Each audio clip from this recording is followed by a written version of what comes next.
হ্যাঁ মুনতাসির, নাজিয়া, একটা ব্যাপার লক্ষ্য করো। এই এক্সরেটা এই মাসের জুনের 11 তারিখ, এখানে আমরা অপাসিটি পাচ্ছি। এখানে এই অপাসিটিটা আমরা পাচ্ছি, কিন্তু খুব ড্রামাটিকভাবে একদম পুরো লাং হোয়াইট হয়ে গেছে, সাদা হয়ে গেছে, তাই না? এবং এটা কবে? 12 তারিখের। তো একদিন আগে পরে এরকম, এটা তো কলাপস, আমরা তো কলাপসই বলবো না, যে তাই না? যে দেখো ট্রাকিয়া শিফটেড, তারপরে এদিকে হার্ট শিফট হয় নাই অপোজিট সাইডে, তো medicinal shifting toward the pathology, that means same side collapse. তো এত র্যাপিডলি কি মেলিগনেন্সিতে কলাপস হতে পারে? Unlikely, very unlikely. কারণ ডাবলিং টাইম, এটা যদিও কনসলিডেশন না, আমরা ঠিক আছে ডাবলিং টাইমে দিয়ে যাচ্ছি না, এরকম সাডেন হোয়াইট যদি হয়, একটা পসিবিলিটি থাকে যে কোনো ব্লাড ক্লট, ওনার তো আর হিমোপটাইসিস নাই, একটা সম্ভাবনা থাকে তোমার সিক্রেশন, তাই না? মিউকাস সিক্রেশন অথবা আদার সিক্রেশন, মিউকাস প্লাগ দিয়ে তোমার একটা হতে পারে। তো ওনার হিস্ট্রি হলো মানে বিফোর দিস চেস্ট এক্সরেজ, পেশেন্টের হিস্ট্রি অফ অল্টার্ড কনসিয়াসনেস। উনি তো স্ট্রোক করেছেন, তাই না?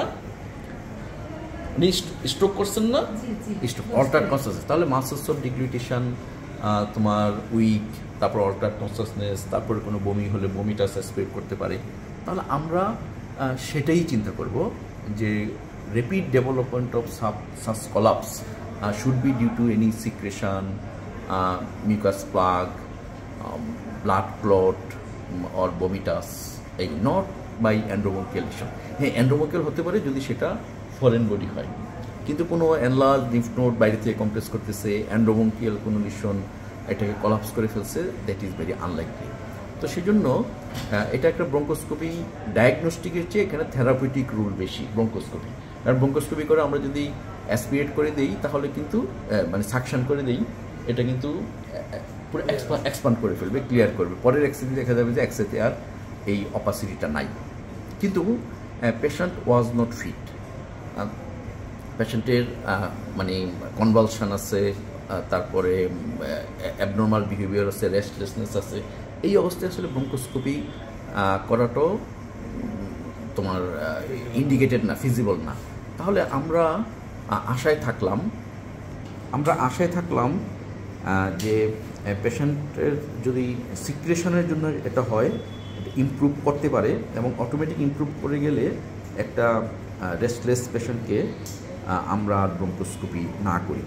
এবং আমরা বললাম যে বুধবার আপনি একটা এক্সরে করে নিয়ে আসেন, যদি ইমপ্রুভ করে ফেলে তাহলে তো আর ব্রঙ্কোস্কোপিটা প্রাসঙ্গিক থাকলো না।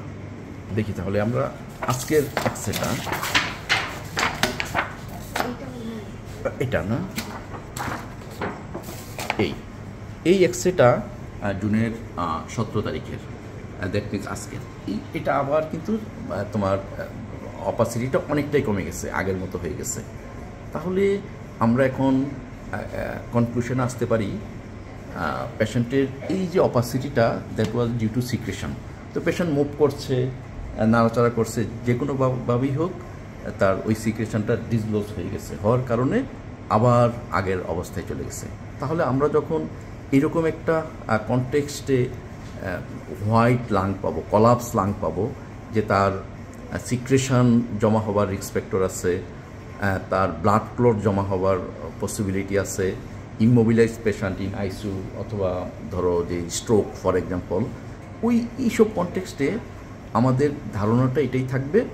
আমাদের সেক্ষেত্রে মেলিগনেন্সি চিন্তা করার আগে আমরা চিন্তা করব যে তার এটা এইসব কন্ডিশনের জন্য কলাপস, আর ব্রঙ্কোস্কোপি করব not for diagnostic purpose, therapeutic পারপাসে।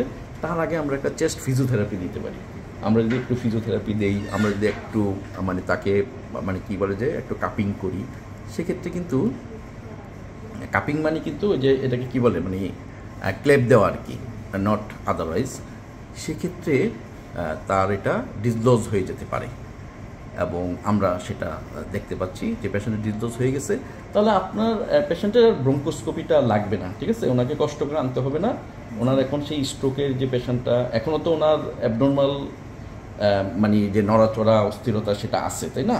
হ্যাঁ, সেইটার দিকে এখন নজর দিতে হবে। ব্রঙ্কোস্কোপির জন্য আর ওনাকে আনতে হবে না, ঠিক আছে?